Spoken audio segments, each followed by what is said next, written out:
Okay, so once we've figured out the critical path through the network, assuming a typical time for completing the tasks, we can add the next level of complexity in project management, and that's adding variance.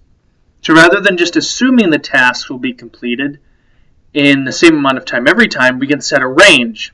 Now, the way this is typically done is you choose 3 times. There's a slow time, a typical time, and a fast time. The assumption is that 99% of the time you'll be faster than the slow time, and 99% of the time you'll be slower than the fast time. And the typical time is the most likely time, or the time out of the range that has the highest probability density. So just the region where it's most likely to be around. If you make those assumptions, we can figure out the new expected activity time. It's a weighted average of the 3 times. Low plus 4 times median plus high, and then that total divided by 6. So it's a weighted average. And so that's the expected time, and then the variance of that expectation is high minus low divided by 6 squared. Naturally, the standard deviation is then the square root of that.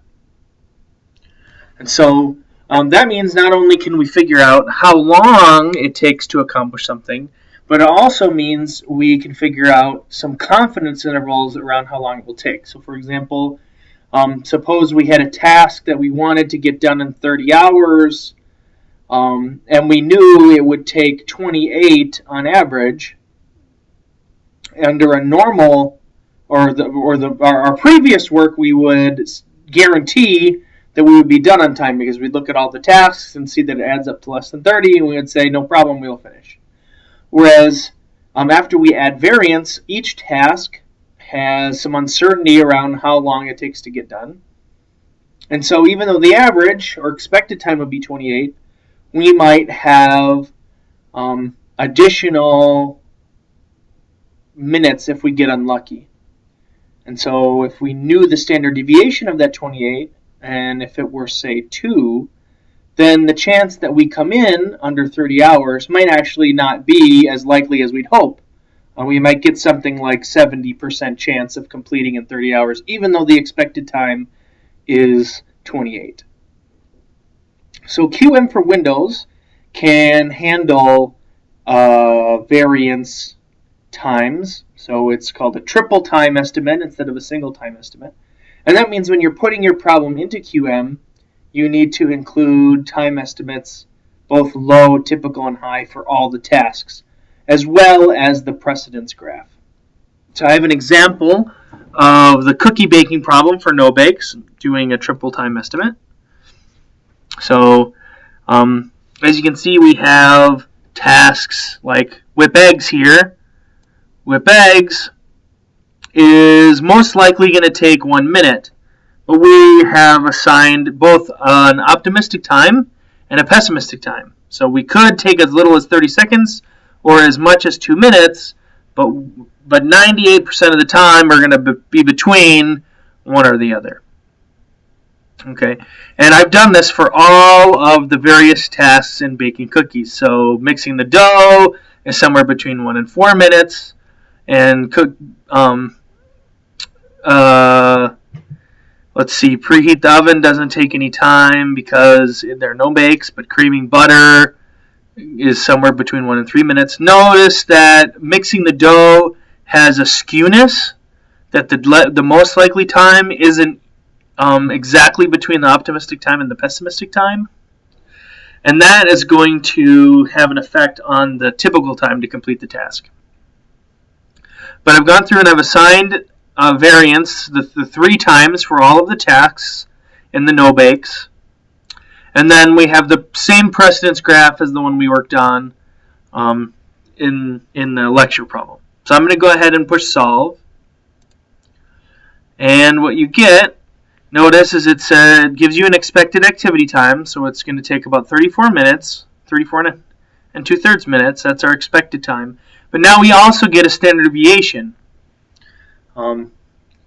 Standard deviation suggests that 95% of the time will be within 2 standard deviations, which in this case is conveniently right around 3.1 actually. So that means we're 95% confident that this task will take somewhere between 37 and 2/3 minutes and 31 and 2/3 minutes. But our expected time is 34.67. So if we look at the precedence graph, you can see we've still got our critical path of cream the butter, mix the dough, spoon on the sheet, bake, let cool, spread the frosting, and clean the dishes. And we've got the Gantt chart with how long times take and how long we have to wait. But these times are now a little bit different because that second task on the critical path is not an integer number anymore because mixed dough had some skewness to it. So the fact that the variance on the high end is higher makes our expected time a little bit longer than it would be otherwise. So not much changes in the triple time other than you've got quite a bit of a data entry task here. And then when you rate it, you get the activity time and you get the standard deviation of the activity time. So, and again, then the variance, if you're asked, that would be the standard deviation squared. And if we look at the chart, we also have slack in some of these tasks that we can figure out just like we did in the previous problem. So that's a triple time estimate. So a triple time estimate is one where we add variance, and it's you do a low, a typical, and a high time, and then you get some confidence bounds around how long it takes to complete a task.